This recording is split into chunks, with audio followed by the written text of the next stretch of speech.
എൻ്റെ ദൈവം മതിയായവൻ, എൻ്റെ ദൈവം മതിയായവൻ, ഏതു നേരത്തും മതിയായവൻ, എനിക്കെന്നും ദൈവമവൻ. ഏതു നേരത്തും മതിയായവൻ, എനിക്കെന്നും ദൈവമവൻ. ഇപ്പോൾ നാം ശ്രവിച്ചുകൊണ്ടിരിക്കുന്നത് മോർണിംഗ് വോയിസ് എന്ന ആത്മീയ ശുശ്രൂഷയാണ്. ഇന്ന് ഇയ്യോബിൻ്റെ പുസ്തകത്തിൽ നിന്നും കർത്താവിൻ്റെ ദാസൻ കുഞ്ഞുമോൻ തോട്ടപ്പള്ളി ധ്യാനചിന്തകൾ പങ്കുവയ്ക്കുന്നു. ദൈവനാമത്തിന് മഹത്വമുണ്ടാകട്ടെ. ഇയ്യോബിൻ്റെ പുസ്തകം അവസാന അധ്യായത്തിലേക്ക് നാം വരികയാണ്. 42-ാം അധ്യായം. അതിലെ ചില വാക്യങ്ങൾ ഞാൻ വായിക്കുന്നത് ശ്രദ്ധിച്ചാലും. അതിന് ഇയ്യോബ് യഹോവയോട് ഉത്തരം പറഞ്ഞത്, നിനക്ക് സകലവും കഴിയുമെന്നും നിൻ്റെ ഉദ്ദേശം ഒന്നും അസാധ്യമല്ലെന്നും ഞാൻ അറിയുന്നു.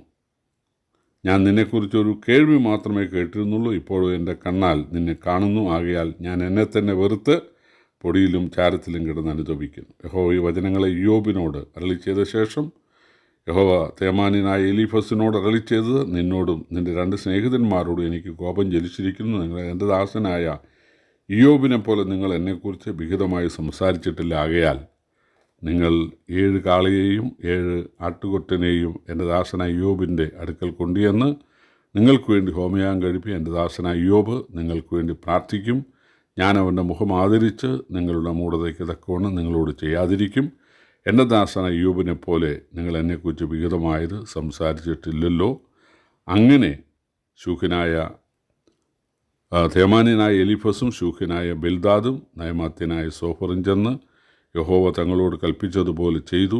യഹോവ ഇയ്യോബിൻ്റെ മുഖത്തെ ആദരിച്ചു. ഇയ്യോബ് തൻ്റെ സ്നേഹിതന്മാർക്ക് വേണ്ടി പ്രാർത്ഥിച്ചപ്പോൾ യഹോവ അവൻ്റെ സ്ഥിതിക്ക് ഭേദം വരുത്തി. മുമ്പേ ഉണ്ടായിരുന്നതൊക്കെയും യഹോവ ഇയ്യോബിന് ഇരട്ടിയായി കൊടുത്തു. അവൻ്റെ സകല സഹോദരന്മാരും സഹോദരിമാരും മുമ്പേ അവന് പരിചയമുള്ളവരൊക്കെ അവൻ്റെ അടുക്കൽ വന്നു അവൻ്റെ വീട്ടിൽ അവനോടുകൂടെ ഭക്ഷണം കഴിച്ചു. യഹോവ അവൻ്റെ മേൽ വരുത്തിയ സകല അനർത്ഥങ്ങളെയും കുറിച്ച് അവർ അവനോട് സഹതാപം കാണിച്ചു, അവനെ ആശ്വസിപ്പിച്ചു. ഓരോരുത്തനും ഓരോ പൊന്നാണ്യവും ഓരോ പൊന്മോതിരവും കൊടുത്തു. ഇങ്ങനെ യഹോവ ഇയ്യോബിൻ്റെ പിൽക്കാലത്തെ അവൻ്റെ മുൻകാലത്തേക്കാൾ അധികം അനുഗ്രഹിച്ചു. അവന് 14,000 ആടും 6,000 ഒട്ടകവും 1,000 കാളയും 1,000 പെൺകഴുതയും ഉണ്ടായി. അവന് 7 പുത്രന്മാരും 3 പുത്രിമാരും ഉണ്ടായി. മൂത്തവൾക്ക് അവന് എമീമ എന്നും, രണ്ടാമത്തവൾക്ക് കെസിയ എന്നും, മൂന്നാമത്തവൾക്ക് കേരൻ ഹപ്പൂക്ക് എന്നും പേർ വിളിച്ചു. യോബിൻ്റെ പുത്രിമാരെ പോലെ സൗന്ദര്യമുള്ള സ്ത്രീകൾ ദേശത്തെങ്ങും ഉണ്ടായിരുന്നില്ല. അവരുടെ അപ്പൻ അവരുടെ സഹോദരന്മാരുടെ കൂടെ അവർക്ക് അവകാശം കൊടുത്തു. അതിനുശേഷം യോബ് 140 സംവത്സരം ജീവിച്ചിരുന്നു.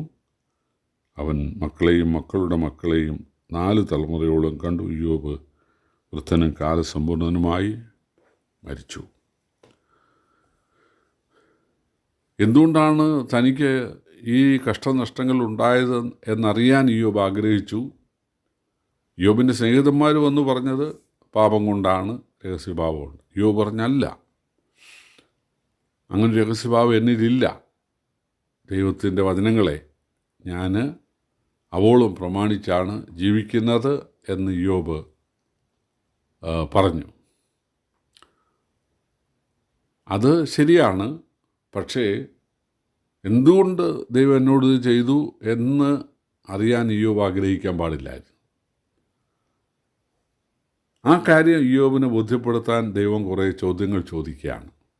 സൂര്യചന്ദ്ര നക്ഷത്രാദികളെക്കുറിച്ച്, കാറ്റിനെക്കുറിച്ച്, മഴയെക്കുറിച്ച്, വെയിലിനെക്കുറിച്ച്, മഞ്ഞിനെക്കുറിച്ച്, ഇടിയെക്കുറിച്ച്, സമുദ്രത്തെക്കുറിച്ച്, സമുദ്രജീവികളെക്കുറിച്ച്, മരങ്ങളെക്കുറിച്ച്, മൃഗങ്ങളെക്കുറിച്ച്, പക്ഷികളെക്കുറിച്ച്, ഇഴജാതികളെക്കുറിച്ചെല്ലാം ദൈവം ചോദിച്ചു. ഇയ്യോബിന് അതിനൊന്നും ഉത്തരമില്ലായിരുന്നു. ഇതിൽ നിന്ന് ഇയ്യോബ് മനസ്സിലാക്കേണ്ടത് ദൈവം എല്ലാം ഭംഗിയായി ചെയ്യുന്നു, എല്ലാത്തിനും പുലർത്തുന്നു. ഒരു പിഴവ് ഈ കാര്യത്തിലൊന്നും ദൈവത്തിനില്ല. എൻ്റെ കാര്യത്തിലും ദൈവത്തിനൊരു തെറ്റ് പറ്റിയിട്ടില്ല.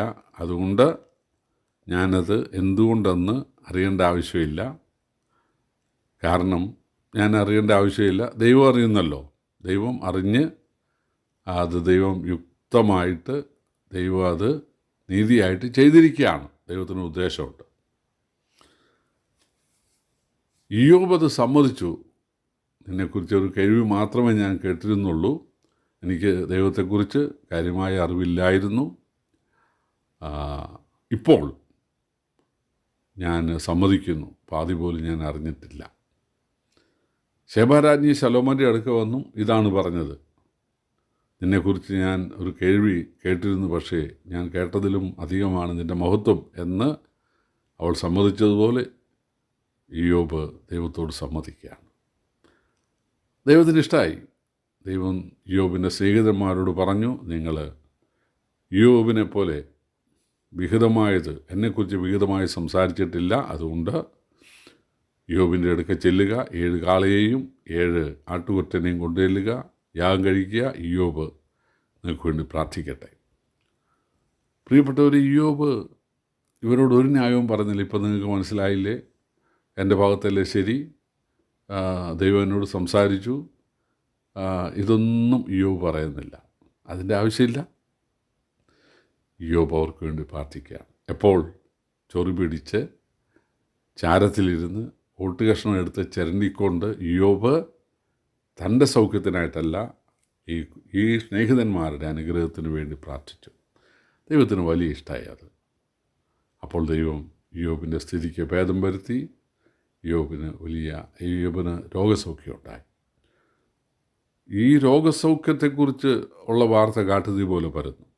അത് സമീപത്തുള്ളവർ മാത്രമല്ല, ദൂരത്തുള്ളവരും അറിഞ്ഞു.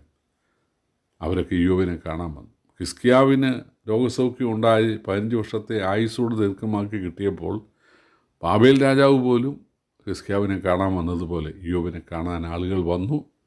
വന്നോര് ഇയ്യോബ് ഭക്തനാണല്ലോ, അതുകൊണ്ട് ദൈവം ഇയ്യോബിൻ്റെ സ്ഥിതിക്ക് ഇതുപോലെ ഭേദം വരുത്തിയല്ലോ എന്ന് കണ്ടിട്ട് ഇയ്യോബിന് ഓരോ പൊന്മോതിരവും ഓരോ പൊന്നാണയവും കൊടുത്തു. അതുകൊണ്ടാണ് ഇയ്യോബ് ആടുകളെയും ഒട്ടകങ്ങളെയും കാളകളെയും കോവർ കഴുതുകളെയും വാങ്ങിച്ചു കൂട്ടിയത്. പണ്ടുണ്ടായിരുന്നതിൻ്റെ ഇരട്ടി ഉണ്ടായിരുന്നു. ഇയ്യോബിൻ്റെ അതേ ഭാര്യ പ്രസവിക്കാൻ ദൈവം അനുവദിക്കുകയാണ്.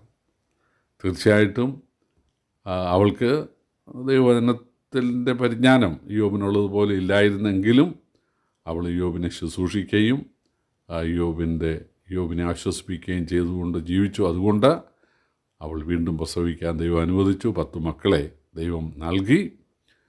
ഇയ്യോബിൻ്റെ ആയുസ്സിനെ ദൈവം ദീർഘമാക്കുകയാണ്. ഇയ്യോബ് പിന്നെയും 140 വർഷം ജീവിച്ചിരുന്നു. ഒരുപക്ഷെ ആദ്യം ഈ സമയത്ത് ഇയ്യോബിന് 70 വയസ്സ് ആണെന്നാണ് യഹൂദ പാരമ്പര്യത്തിലുള്ളത്. എങ്കിൽ 140 വർഷം കൂടെ ഇരട്ടിയും കൂടെ കൊടുത്തു 210